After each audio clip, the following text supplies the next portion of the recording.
Life, Real Crime is a true crime podcast brought to you by Woody Overton and executive producer Toby Templey.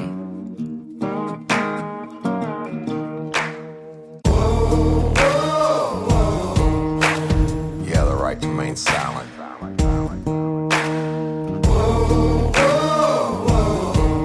Anything you say can and will be used against you in a court of law. You have the right to an attorney prior to and during any questioning.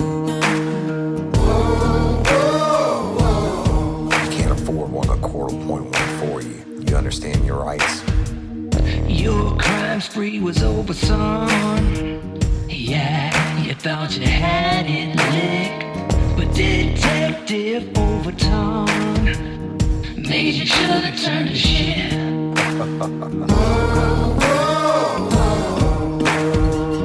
Get ready, you're gonna do time.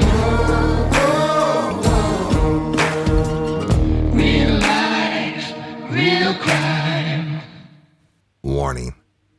This episode of Real Life, Real Crime, the podcast, may contain descriptions of acts of violence or that are of a sexual nature. It should be for people that are 18 years or older. Heed my warning, people. I did not get the facts of these cases off of the internet or from some television show. The facts we're retelling you were presented to us by the victims of the crimes or the perpetrators who committed the crimes against the victims. My description of the crime scenes are what I saw with my own two eyes. If you're going to get offended, please turn this podcast off now. Thank you. Hello, everybody, and welcome to this episode of Real Life, Real Crime, the podcast. And as always, I'm your host, Woody Overton. And today I'm going to be continuing the series Monsters with Monsters Part 7, the much anticipated episode, if you will. And I hope you all had a Merry Christmas and are having happy holidays. And if you get this after January 1, or on January 1 or after of 2021, let's all hope this is a much better year than 2020 was to everybody. So stay tuned at the end of today's show for some announcements, and let's just roll with it. So when I left you last, we had one suspect locked up for the first-degree murder of our 82-year-old victim, and we had his stepdaughter was number one with a bullet on our radar, right? But we had to wait on DNA evidence. And remember, I told you DNA evidence takes forever, especially back then. It's a lot better now. They've hired more technicians and allocated more funding over the years. But back then, it just took a long time. And it was better in 2007 than it was in 2006. So anyway, May 2nd, 2007, I get to the office. And now I had my own office down half a flight of stairs from in the old courthouse in Livingston Parish. I had my own private office down this back stairway, which used to be the entrance to the old jail. The regular detective's office was the top of those stairs and to the left. So I go in my office, I'm chilling, and Calvin calls and says, "Hey, bro, Stan needs to see us." And I said, "All right." So I go up, we go in his office, and he said, "Come on, boys, sit down." And I sit down, and he said, "Y'all ready for this?" And I'm like, I had no idea, honestly, what it was about. I thought we had another, shit hot case or something or whatever. I mean, it's been, November, December, January, February, March, April, May. It's been 6 months that the DNA has been gone to the lab. He says, he threw a report on the desk. He says, "DNA's in from the state police."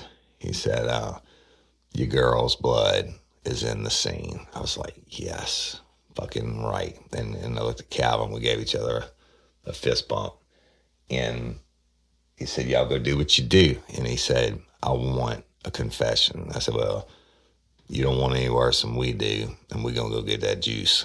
So Calvin and I went and met up down in my office. We talked about it for a while. We went over everything again, all of the lies that she had told us, the whole 9 yards. And I told her, I said, I'm going to be Dick. And I'm going to be Dick number one. I said, that's what she plays off of. And, she likes you more than she likes me. And he's like, yeah, I get that. And I said, but we got to get the confession. I said, we're going to pull out all stops. All we need her to do is put herself inside the scene. We got the DNA. The DNA proves it beyond a shadow of doubt, but I want it out of our own damn mouth. Okay, so we're going to pull out all the stops on this one. And we talked about it and went over everything, all the evidence, etc. So we roll out. Actually, I think we waited until the next morning. We followed up. We read reports. We did things, etc. But may have been May the 1st when we found out about the evidence. We waited until the next morning. We decided to wait until the next morning after her kids were gone and her husband was gone to work to go get her at her house. So we didn't have any excuses. We didn't have any other people to deal with, etc. So on May the 2nd, we set up outside her house and waited. And the kids got off to school, the husband got off to work, and about 5 minutes later, Calvin and I roll up to the door, knock on the door, and she opens it. Her eyes get big, and she said, "What do you want?" I said, "You're under arrest for the murder of your grandmother." And we both grabbed a hold of her. Calvin grabbed one arm, I grabbed the other, and I spun her around, and I cuffed her up, and she starts screaming, "Oh, God, Jesus. Oh, God, Jesus. Oh, God, Jesus." I said, "Hey, bitch, you better call on somebody who knows you. If you're going to call on somebody who knows you like the devil." I said, "Because you're a monster. You murdered your grandmother."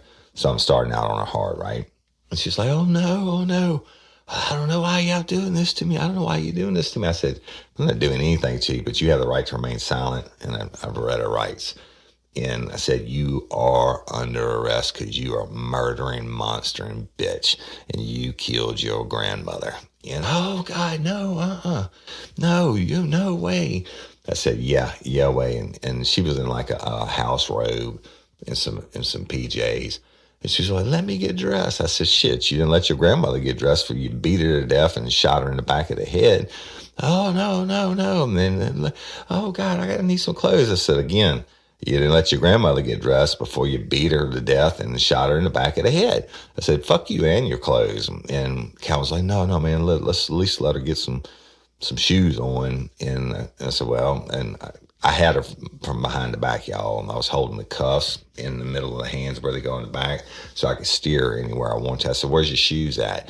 And she said, "Oh," and Calvin said, "Listen, you need to calm down. Tell me where your shoes are at." She said, "I'm going to jail." I said, "No, bitch, you're going to prison and possibly going to be executed." And she was like, "Oh," and Calvin said, "Tell me where your shoes are at or you're going barefooted." And so she pointed over by the kitchen table. And I brought her over there and I let her put her feet in her shoes. I didn't let her tie them or anything like that. We took her out, put her in the car. They did the old classic, watch your head when you're putting them in type thing. Actually, we had a blue and white with a shawl, a uniformed deputy that was there also. And so we used their car and cuffed her and stuffed her, put her in the car, and she is carrying on like you wouldn't believe. And I told the deputy, I said, "Bring her to my office." And he said, "Yes, sir." And so whenever you transport a female, you always call it in. First of all, we called it in. I said 201-259-1015, one white female. And they call back and they give you the time. Well, that's so you can put it in your report. Oh, I said 1015, one white female, rights advised. And they call back with the time and the file number, and that's so you can pull it later on and it'll be in your report. So we got her cuffed and stuff and went up to the office, and Calvin was like, "Oh, it's on. We're pretty pumped up, right?" And so we get to my office and they bring her in. The uniform guy brings her in, and I said, "Go ahead and take the cuffs off of her and give me my cuffs back." And so he did. And she's carrying on. "Oh," I said, "Listen, if you're going to carry on and act a fucking fool," I said, I'll not only handcuff you, I'll shackle you. I said, "And we're going to take these cuffs off of you and you can sit the fuck down. I'm going to do my paperwork and your ass is going to the line." And she looked at me, and I said, yeah, lawn. And she's like, what the hell is that? I said, lawn, L-O-N-D. I said, you know what that is? She said, no. I said, the land of no dick. That's where you're going. Because the only dick you're going to see for the rest of your entire life is going to be a correctional officer, and you're going to see him from a distance in a gun tower. So, and she's like, oh, Lord Jesus, oh, Lord. So we had to take the cuffs off and sat her down, and we had the standard Miranda, even though I had already Mirandized her, we had the standard Livingston Parish Sheriff's Office Miranda rights and consent to question form. So Calvin said, listen, I'm going to read you your rights. You just calm down, and we'll give you a chance to talk. I don't think you're a monster. I said, I think you're a fucking monster. I said, you lied to us all this fucking time, and now we got your ass. I said, it took 6 months, but we got your ass. And Calvin's like, look, just let me advise you your rights. And so he read the rights, and as you read them on the form, you have the right to remain silent. He checks the line, right? Yeah, blah, blah, blah. Each line, he checks it. And he said, do you understand your rights? And she said, yeah, I understand my rights. And he said that I want you to initial on each one of these check marks that I made, that I read it to you. And I want you to sign on the bottom that you understand your rights. And she did it. And she was like, I don't know. She's just fucking carrying on to y'all. I mean, she was like, I don't know. I said, listen, I'm not listening to all this fucking bullshit. I said, you shut the fuck up. And we'll give you a chance to talk. Now, Calvin wants to give you a chance to talk. As far as I'm concerned, don't need you.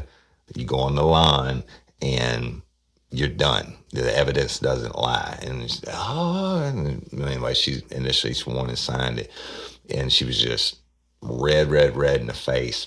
And I look on the side of her head, and she has this vein poking out. And the fucker was jumping. I'll never forget it. It looked like the movie The Alien or something, where the alien is underneath the skin and it's like about to pop out and eat somebody. I mean, I've interviewed probably hundreds of thousands of people, or at least tens of thousands of people, and I've never seen one like this. And this dude was wiggling. The vein in her head was wiggling and jumping. I was like, holy shit, this motherfucker's going to have a heart attack. But so then he gets to the consent to question part. He reads and he checks each line.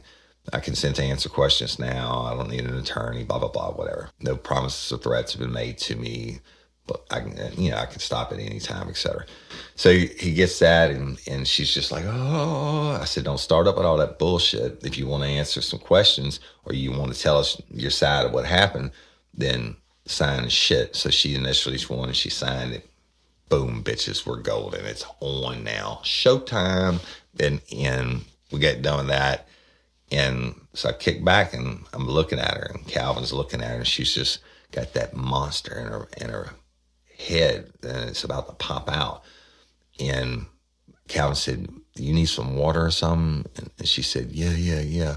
I said, well, hold on a minute. And I called upstairs and I said, hey, send the detective down here real quick. And they did. And I said, hey, I forget who it was. I think it was Kim McMorris. I said, hey, can you stand in here for a minute? Calvin and I are going to go get her some water. I'm going to go get me a cup of coffee. And I said, yeah, sure.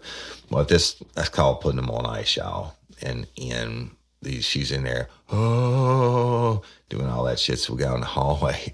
We can get her a cup of water, but I didn't need any coffee. Calvin's like, bro, did you see her head? I mean, he said, I think her brain's going to explode. I said, this shit looks like an alien popping in her forehead. He said, oh, yeah, this bitch is going to give it up. I said, she's going to give it up one way or another. If she doesn't give it up, we don't need her because we have the DNA now. So go back in, settle down. And she settled down a little bit, but she still got the monster going on, the vein wiggling, if you will. And so I told her, I said, listen, you're under arrest for the murder of your grandmother. I said, don't start that bullshit. I said, you just cut that fucking shit out. I said, I'm going to tell you what I'm going to tell you, and I'm going to give you one chance to tell us the truth. I said, if you feel like you have to lie, you're going to go in self-preservation. And I explained that, y'all, about the cookie jar again, right?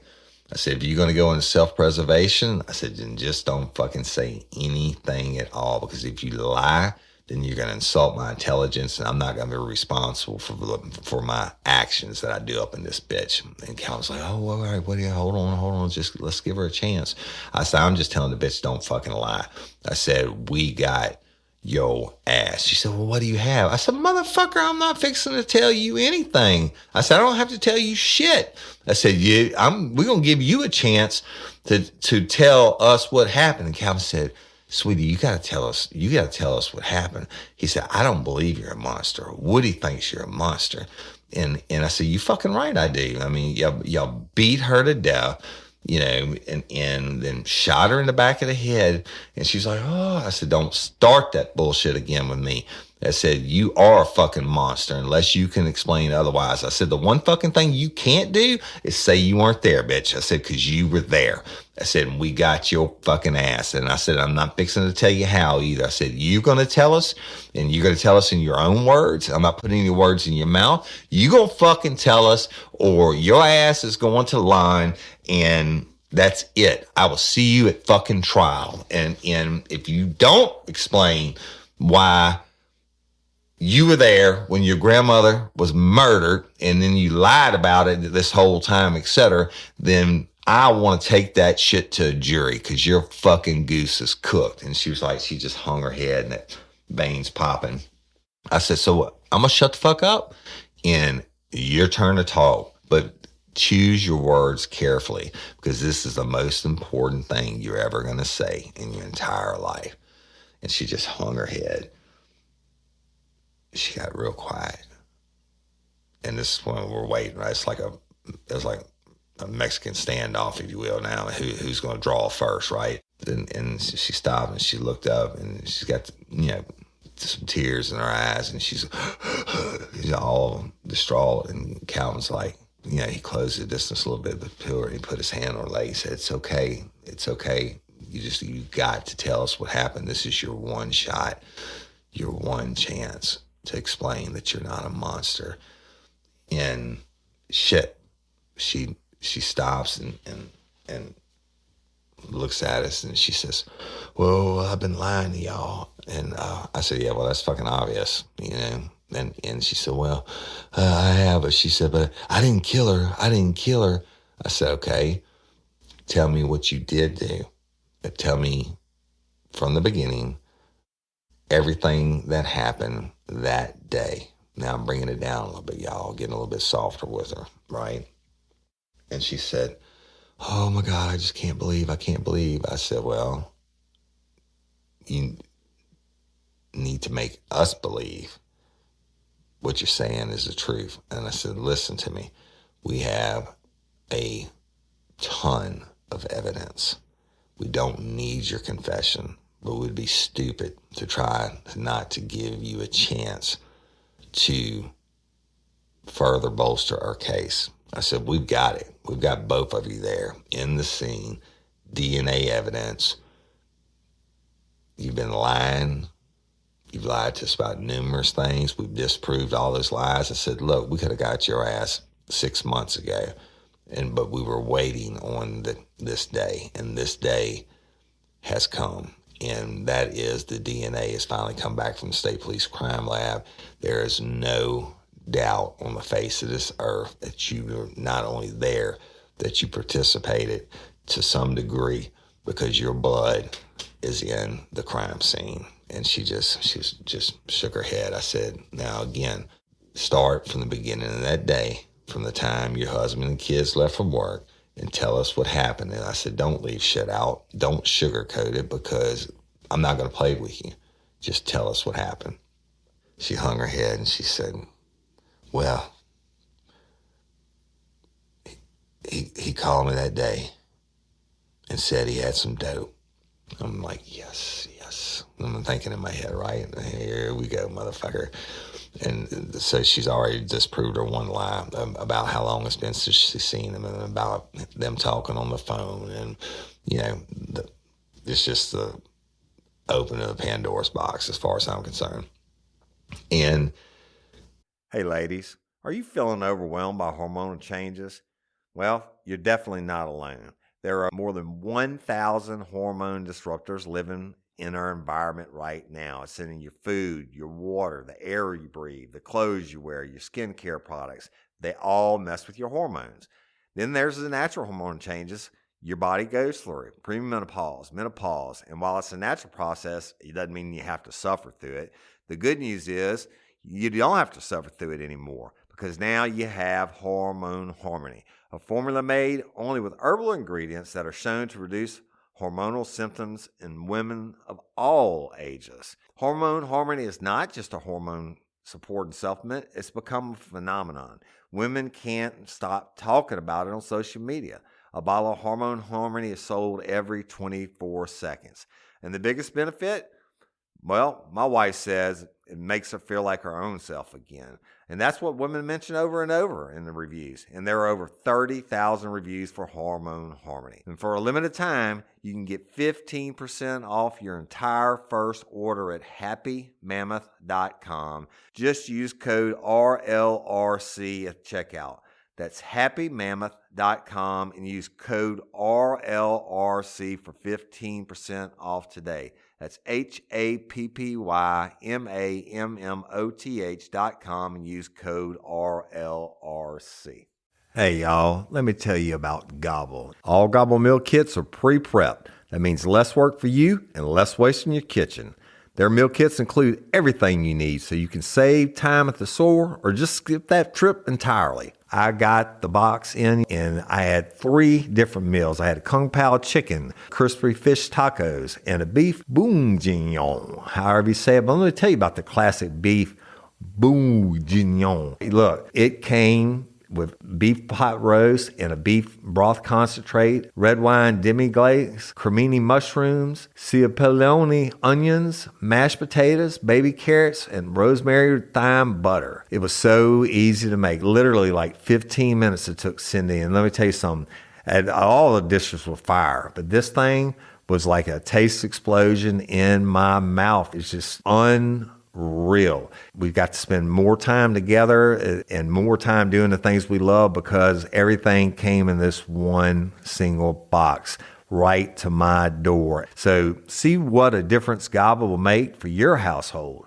Right now, they're offering my listeners a fantastic limited time deal. You get $120 off across 4 boxes plus free shipping and free cookies. And let me tell you, those cookies, I ate one that was sin baked and it was delicious. Go to gobble.com/real life. That's GOBBLE.com/real life for $120 off your first 4 boxes. This offer is not available on the home site, so don't miss out. This is genius. It's taste explosions in your mouth like you never had. Well, I don't say things. She says, he knew I liked to snort cocaine. He said he had a bunch of cocaine and he was going to come pick me up and take me to Mama's house. I said, all right. And so she said he picked me up and we went over there and we went in the living room and we were doing coke. And she said, he shoots it. She said, I don't shoot it up. I do snort it. And I said, okay, keep going. And she said, well, we were in there and we were getting high. And she said, I don't know how we didn't hear it, but at some point, grandmother came down, and they didn't call her grandmother. She had a nickname for her. Grandmother came down the hallway and we didn't hear her. And she came in and she saw us using dope. And she freaked out. And she started screaming and hollering how she was going to call my mama. And she turned around to go back to her room, to the phone, and I was begging her. I went down the hall with her, and I was begging her, please don't call her, please don't tell. And she kept saying, I'm calling, I can't believe y'all are doing this in my house, and I'm calling her, I'm calling your mom and your wife, and I'm calling her. And she said she got in the room, and she was getting to the phone, and I was just begging her not to do it. And she said, and then he pushed past me and he grabbed a vase and he started beating her with it. And she said, and I left. And now this is the first confirmed lie. I know, right? So, but I didn't say anything. You let them talk. She said, I left and I went in the living room and back in the living room. And then he came out and then he heard a noise. And he went back down the hallway and he came back and he went to the gun cabinet. And then he went back down the hallway and I heard a couple of noises, but no gunshots. And he came back down to the gun cabinet and he went back down the hallway and I heard him shoot her in the head. I said, you heard him shoot her in the head? She said, yeah. I'm like, genius motherfucker. And she said, then he came out and we got dressed and we left. And she said, that's it. And I let it be quiet for a moment. And I'm looking at her and she's looking at me. Her little vein is just about to go ape shit and crawl out of her skin. The one on her head I was telling you about. And I said, look, I said, I'm going to explain self-preservation to you again. So when you're a kid and you ask your mom, can you have a cookie before dinner? And she says no. And you sneak in to get the cookie. And you take in the cookie out the cookie jar. And the cookie jar falls at your feet and it breaks. And you stand in a glass and cookies and you got a cookie in your hand. Your mom comes in and says, was that you? And you say, it wasn't me. I said, that is self-preservation. We all have it. I said, certainly you've got it in this case about your grandmother. Now, y'all, I'm not being as hard on her, right? I'm just talking to her. I'm maintaining eye contact, interface, talking to her. I said, listen, you got it on this. So I'm going to cut you a little bit of slack because I believe you want to tell the truth now, but you're fucking lying. And she's like, I said, no, don't pull back. Don't be defensive. I said, you already fucking know that you're lying. I said, when I tell you that you're lying, it's not a surprise to you. You already fucking know that you're lying. I said, but it's okay. We can work. I can work with this much. I said, but we're going to go back through it and you're going to tell me the truth. And she said, what do you want to know? I already told you everything I know. I said, no, you can tell me everything. I said, but we're going to ask you some questions. I said, all right, so he picks you up that morning. He's got dope. And she said, yeah. I said, a lot of dope. She said, yeah. So it was a lot. She said, way more than an 8-ball. And I said, so y'all come into the living room and you start doing dope.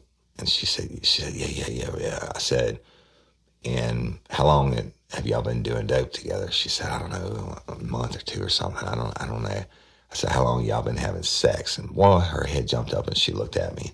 I said, yeah, don't even try to fucking lie about it. I said, you could be snorting all the cocaine in the world and he can be pushing all the dope you want to, but there is no way you're going to tell me that you didn't hear your grandmother coming down the hallway on a fucking walker just because y'all were pushing dope and snorting coke. And she hung her head. I said, I'm not sitting in judgment on you. I don't care if you're fucking him. It's not my gig, right? I said, but you damn well better believe he's looking at the death penalty and he's going to tell all. I said, so you need to get out in front of the horse and tell the whole fucking truth. I said, this is going to be what saves your ass. And she was like, well, I'm going to need to talk to my husband. I said, you talk to your husband. That's absolutely not a problem. I said, you keep cooperating with us. I'll let you talk to whoever you want to. I said, matter of fact, I think your husband should hear it from you before he hears it from us. I said, well, give you that much respect. I said, but you're going to tell us the full story. And she said, she hung her head. She got a little quiet and she said, you're right. We were having some sex. We were fooling around. We were doing the dope. And that's when she came in and called us. I said, so she called y'all in the act. She said, yes, she called us fooling around doing sexual stuff. I said, okay. And she goes down the hallway. I believe you when you say you went down the hallway and you're begging her not to call. I would have done the same thing, right? I said, totally understandable. I said, but when you enter the room and she goes for the phone and at some point he grabs, you said a vase? She said, yeah, a vase. And I said, you conveniently take yourself out of the room at that point. I said, well, guess what the problem is, sweetheart? Your blood is inside that crime scene. Your DNA, fresh blood. It's not like you at your mama's house days before or the day before or weeks before and you cut yourself and your shit just magically ended up in the crime scene. I said, your blood is there. I said, so either you helped him beat her in the head and the glass broke and you left the room, and then he grabbed the Coke bottle or whatever. I said, I'm not going to put fucking words in your mouth. I said, but I'm not going to sit here and make it like pulling teeth either. I understand self-preservation. You're already on my good side because you now have told me the truth, which is you went over there to fuck and do dope. And she caught y'all because you were fucking and doing dope and you didn't hear her. I said, now you're down the hallway and what happened? She said, he started to beat her. And I tried to stop him. And that's how I got my hand cut. I tried to stop him.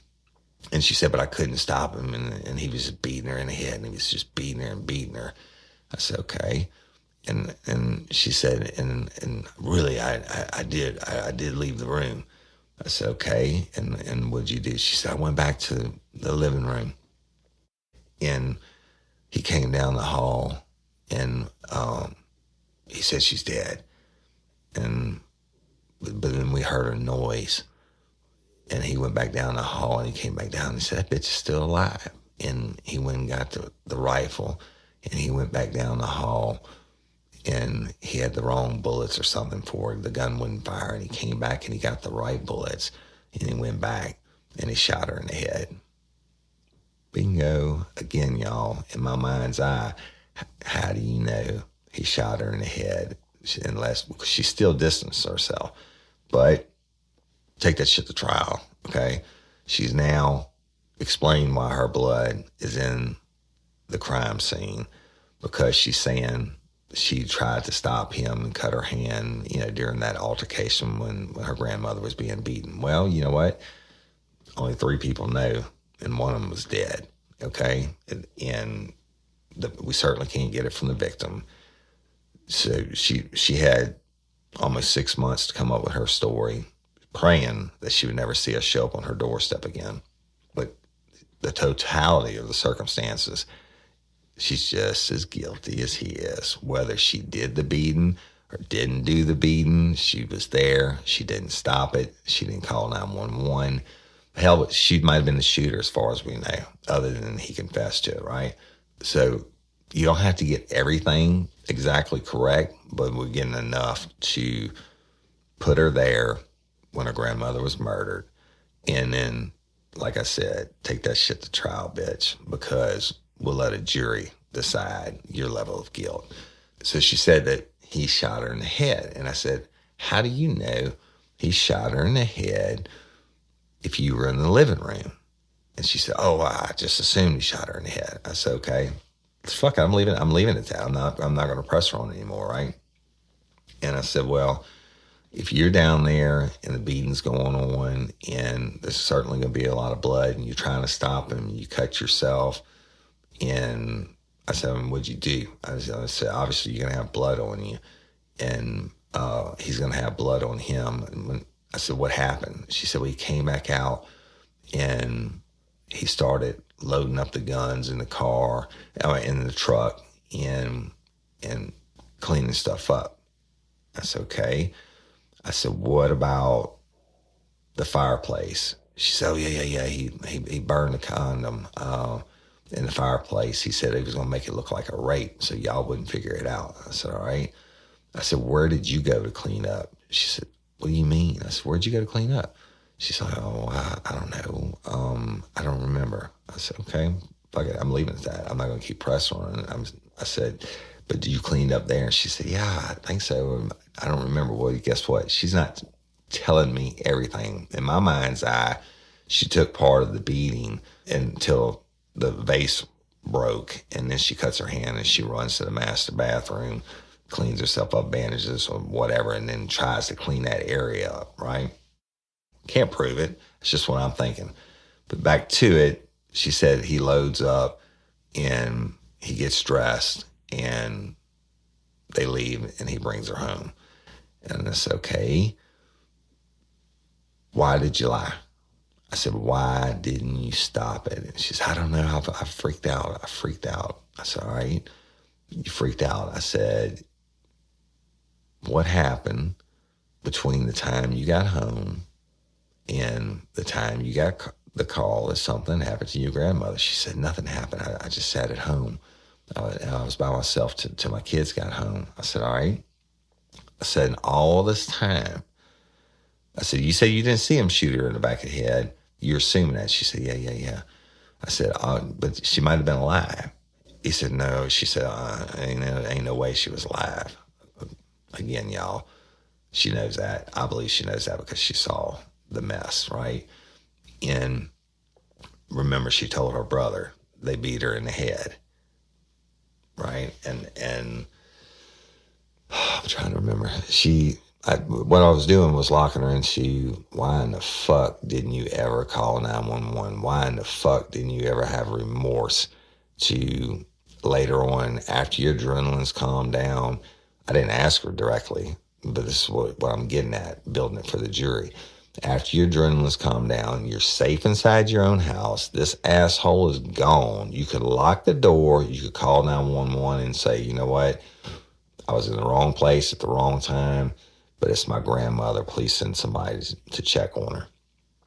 She didn't do it. She didn't do any of it, right? And so she said, yeah, I got the call, and I went back over there that night. I said, and that's when you were saying, she called them the N-word, drug dealers, over and over and over again. I said, why didn't you just come out then? I said, we had you in my truck. We interviewed you. You could have just said, hey, Woody, you know what? Fuck it. I was here. And he's the one that did it. And I was scared at the time.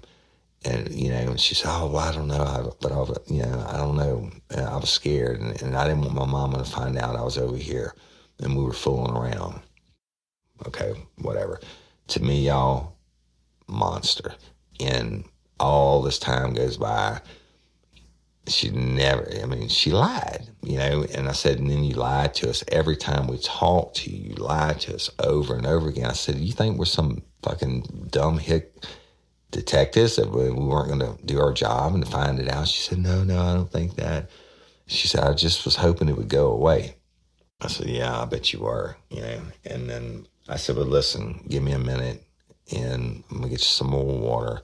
I said, I'm not going to call somebody to come sit with you. I said, we got cameras on you, which we didn't. We didn't have shit to record with back then. I said, you just sit there.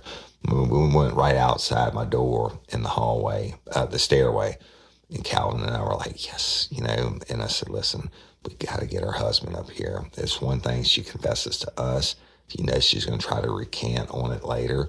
We'll get her husband up here. I said, what about getting her family up here, her mom and them, letting them tell her? He said, hell yeah. He said, I'll go get the information and we'll get somebody to go by and pick her husband up from work. I said, and get the family started. And he said, yeah. And I said, get them up here. We'll let the husband go first. And then we'll see if she tells her mom and anything. So we sent, I don't remember who went, y'all, and to the guy's work, her husband's work, and brought him back up there. We let her, gave her some water or whatever, and went back in and just talked to her a little bit more. I said, the week he was on the run, did you contact him? She said no. I called a couple times and left, ugly voicemails or where you at voicemails and stuff like that. She said, but I didn't, I knew he wasn't going to answer the phone. We're getting more shit on him. I said, what was his demeanor like afterwards? And she said, cold. She said he wasn't worried about it. And I did ask her. I asked her about the ice bag. And she said, yeah, he would do that every time he would get high. In case he overdosed, he would use the ice to bring him back down. Boom, backs it up, right? Also puts her in the crime scene. And I said, so where was that ice bag? She said it was in the hallway bathroom. What else? I asked her about the mud room. She said, yeah, he broke the light. Loading guns in the truck, boom, puts her there. I mean, the condom puts her there. All that shit puts her there, right? I'm thinking about what she's going to do in when she goes to line, right? And she's going to have all this time for appeals, whether she gets the death penalty or she gets life in prison. She's going to have all these times to come up with these appeals. So I'm trying to get her to talk about everything that later on she's going to come back and want to recant. And I asked about the sexual relationship. Calvin was with me.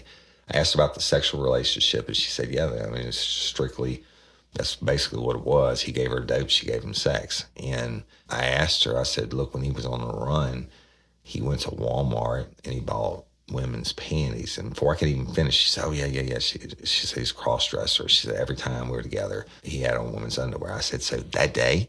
She said, absolutely. That was his thing. He wouldn't even begin to have sex unless he had on panties and a bra. And I'm thinking, holy shit. In my mind's eye, right? I'm thinking, holy shit. I believe that he did pull the trigger and that he executed her, but fuck me, he did it in women's underwear. And so anyway, that's when I asked her about him cleaning up. She said he had a change of clothes because he had the women's underwear, and he cleaned up and put the shit in the truck. It goes back and fits with what his confession was.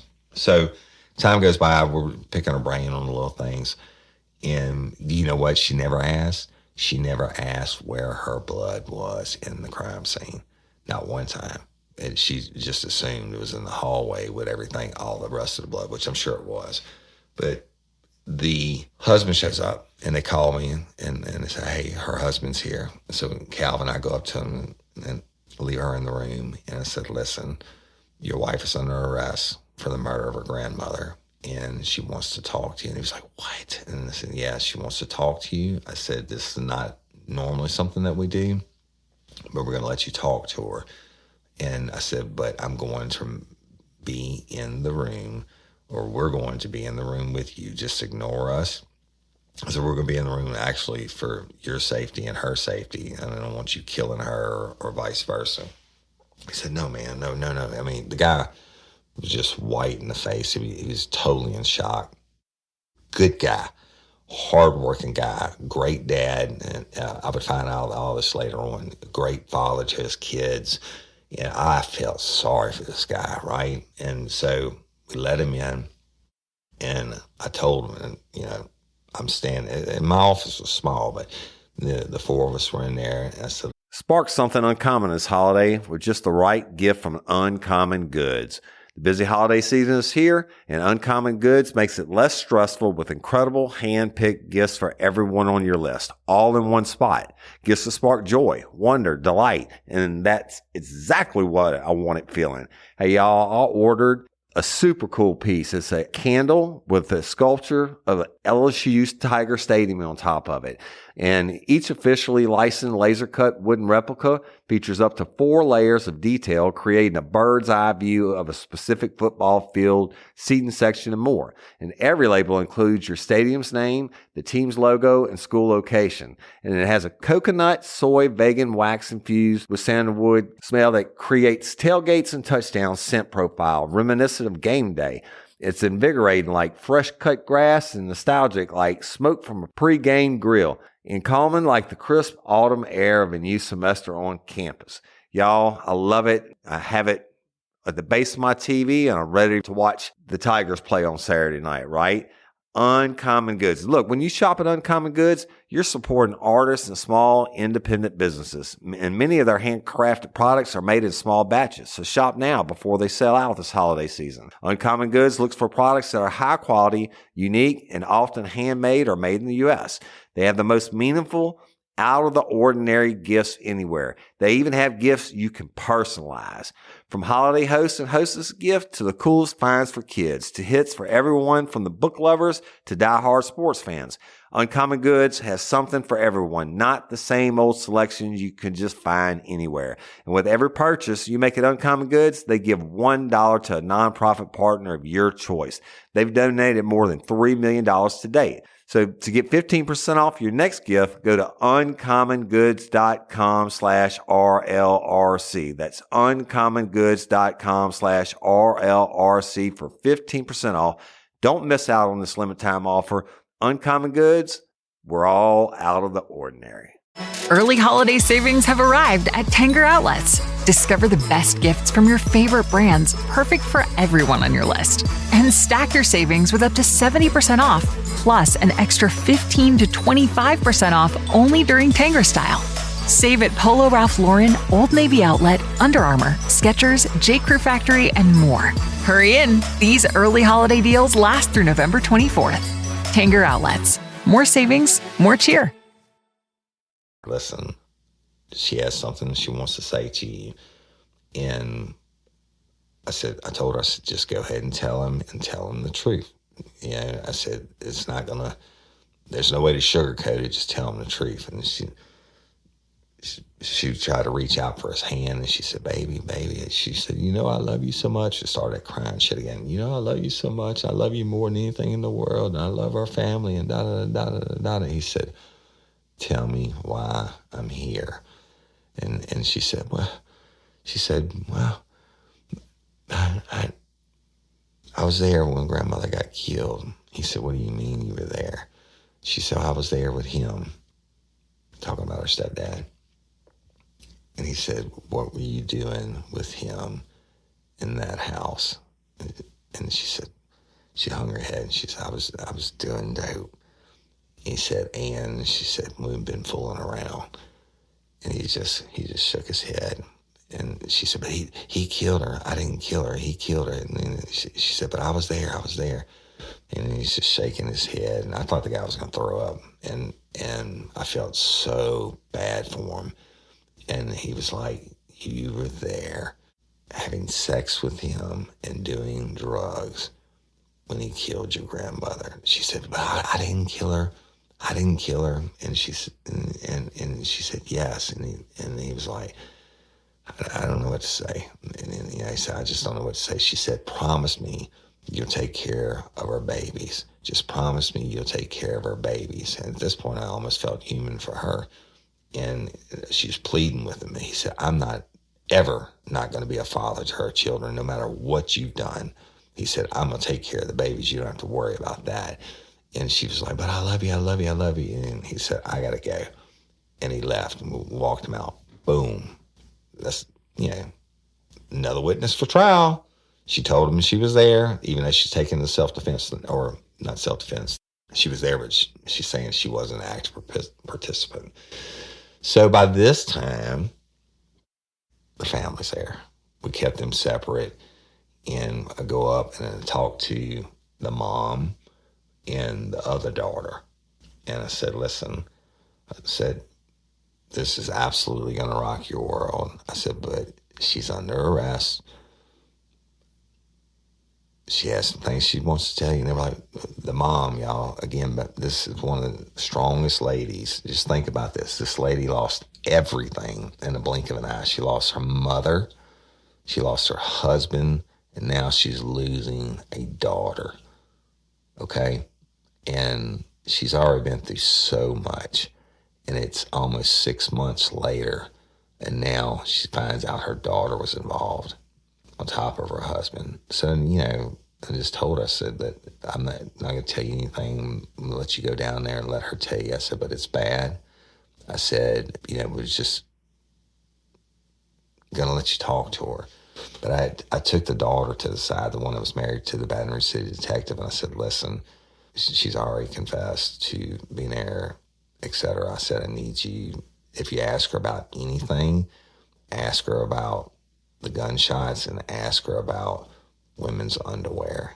She looked at me and said, him wearing women's underwear. And she said, okay. And she was really tough. Now, her being a paramedic and all that stuff, she's seen a lot, and being married to a detective, she knows, I don't know, I won't call it the game, but she knows what the deal is. So we bring them down there, same thing, leave the door open, let them go in.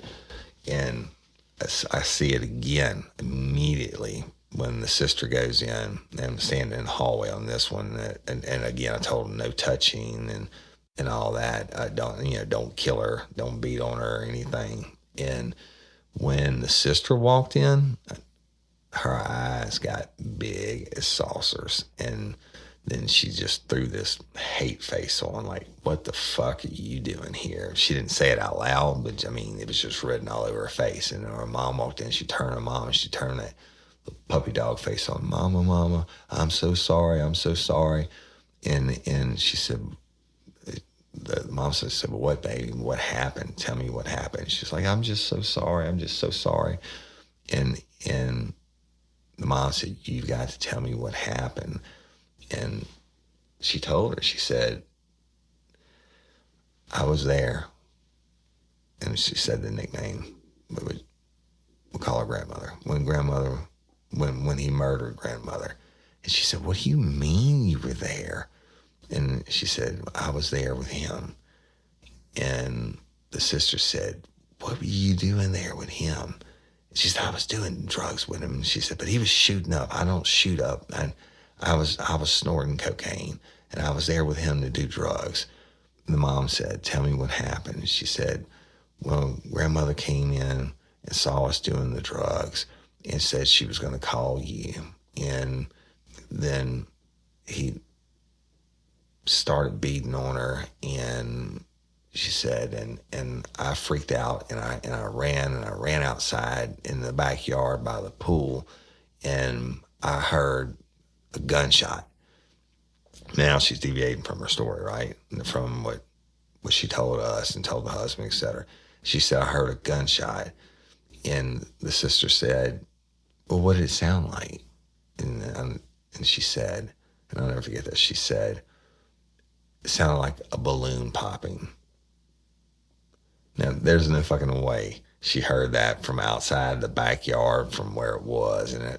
But we knew she was lying, but regardless, she puts herself there. But now she's back in self-preservation. Her mama's there. The sister that she hates is there, or is jealous of is there. And they asked her just a couple more questions. Mom's like, well, I don't understand. The mom's, destroyed again. I don't understand. She said, Mom, I didn't do it. I didn't have anything to do with it. I didn't have anything to do with it. And sister said, you didn't tell us. You lied about it all this time. She said, I know, but I was scared, and I was scared of him. And now she's trying to play the victim and shit. And it went on for like, a couple minutes, and then we just interrupted and said, look, y'all, that's enough. We got to go. It really actually started getting pretty heated. And so we separated and we took them out. Oh, the sister asked her before she left, she said, tell me about the women's underwear. And she said, oh, I've seen him in bra and panties before, and that was kind of his thing. She said, that didn't bother me. She wasn't putting herself in the room. She wasn't telling her mom, I was banging your husband or I was banging his stepdad, and he wears women's underwear. But she admitted that's one of the things she didn't think through. She's playing us on the running out of the house and all that bullshit. Why didn't you tell us that? She could tell us that because she just made it up. She's making it up for her mama's benefit, but she fucked up when she said, oh, yeah, I've seen him in women's underwear before, and I knew that's his thing, but that never bothered me. Well, bitch, how do you know your stepdad likes to cross-dress in women's underwear and have sex and do coke? Again, another piece for the jury, okay?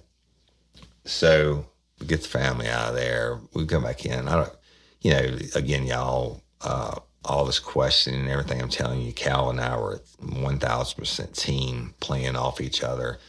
And just went back in, and Nick picked on the little things. And I thought about it. I said, you know what? Fuck, we need to take the big shot. And got Cal back at home. I said, listen, would be so sweet as if we can get her to sit with him and get him pissed off now that he knows she's under arrest, where he starts screaming that she did it. And he was like, yes. So I called the sheriff, and I said, hey, boss, and it was Willie Grays. I said, this is the deal, and this is the plan. He's like, He said, that might work. He said, I'm going to call the jail. I'm going to tell them to get him out, put him in it really wasn't an interview room, y'all, at the time. It was the old jail. It was more like a classroom or something, or a medical room. He said, I'm going to get them to have him out, handcuffed and shackled. And when you go to book her in, bring her in there and see if you can do it, see what you can do. And so we did that. We did her booking sheet and everything. She's calmed down a lot. She's almost to the point of joking.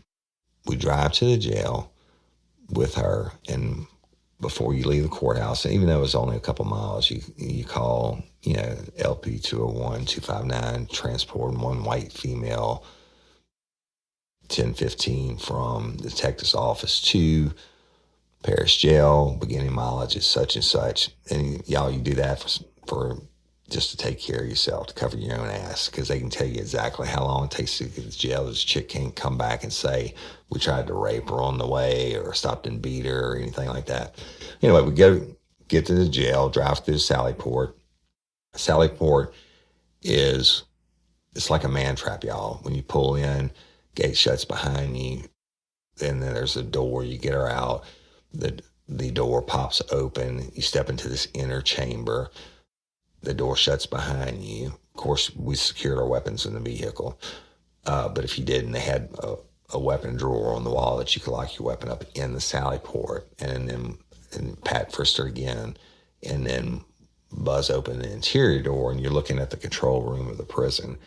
And the matron came out, and I think it was Karen Ortolano, our Dream Team moderator, was there that day. As a matter of fact, I know it was. And she came out, and she pat frisked her, made sure she didn't have anything on her. And she said, the sheriff called, and we have him in that room. I said, cool. And she looked at me and said, who? I said, come on, I'm going to show you. And so Calvin and I bring her down there and open the door, and here he sits behind this desk, and he's cuffed to the table, and he's shackled, and he's in this orange jumpsuit, and he's a big fat slob with glasses on, and his little pencil-thin mustache, and he's sitting behind the thing. And when we brought her through the door, you could have heard a pin drop up in that bitch.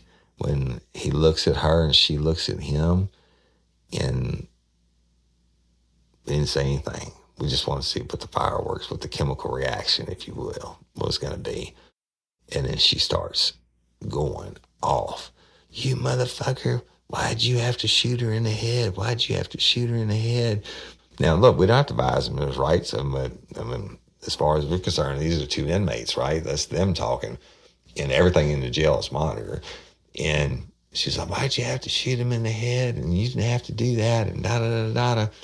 And she said, you just didn't have to do that.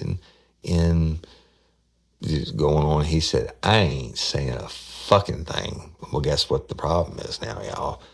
It's been 5 months gone by, and I'm going to get into it in next week's episode of what the court battle is that's been going on and what's going down. And so she was going off to the extreme. But I think that she was doing it more like in a threatening way. This is my personal observation. I don't have any proof to back it up. I think she was doing more in like a personal way, that like she literally wore the pants when they were together. And she was threatening him, I guess. And he said, I ain't saying a fucking thing. And just...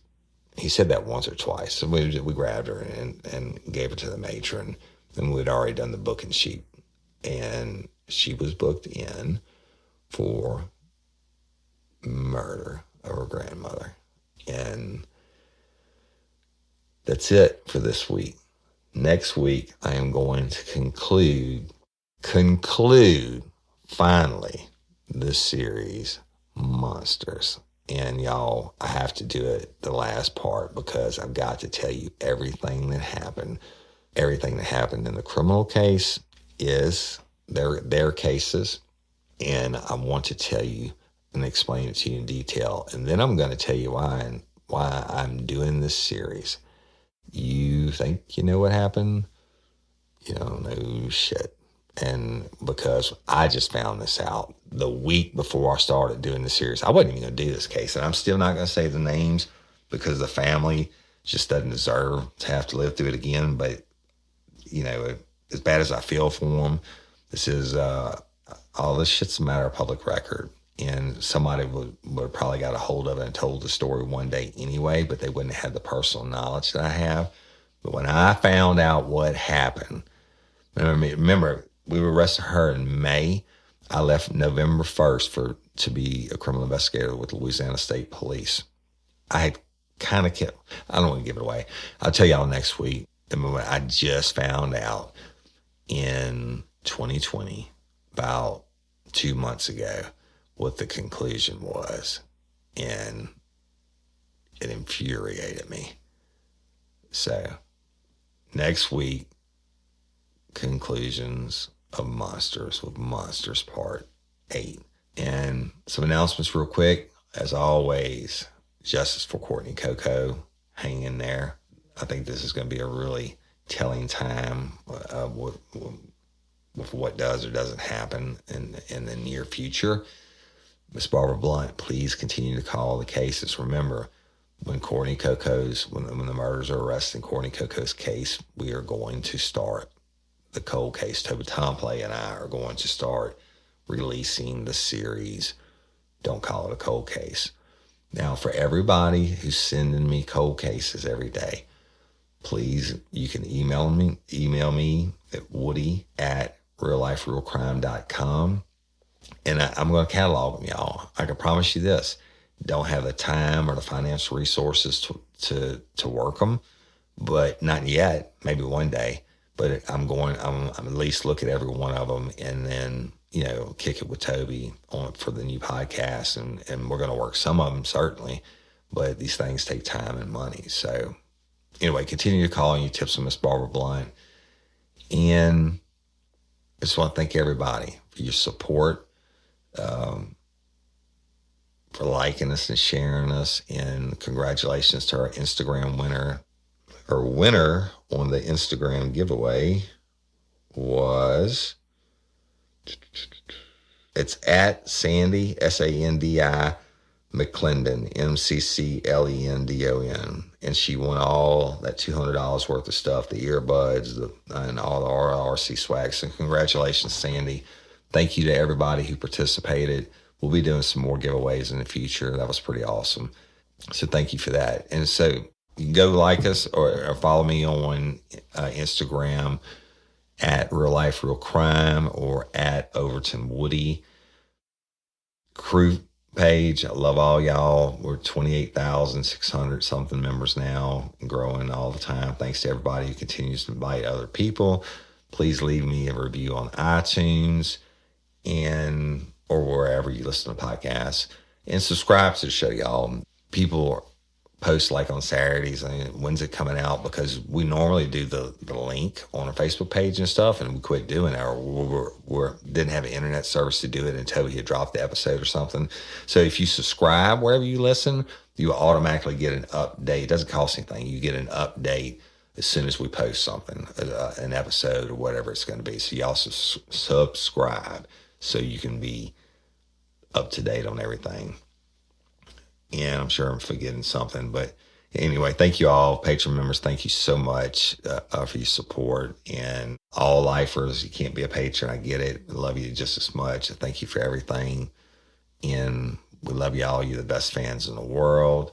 Live shows coming as soon as Governor John Bel Edwards lifts restrictions. We already have the Renaissance Hotel and Convention Center, whatever you want to call it, in Baton Rouge marked for it. Believe it, it's coming. Bigger venue, professionally managed. And I'm going to do a special drop with the name of the band that's going to be playing after I do an adult version of Real Life, Real Crime, the podcast. And LOPA, Louisiana Organ Procurement Agency, be a hero, give the gift of life, go to lopa.org, sign up, and that's it.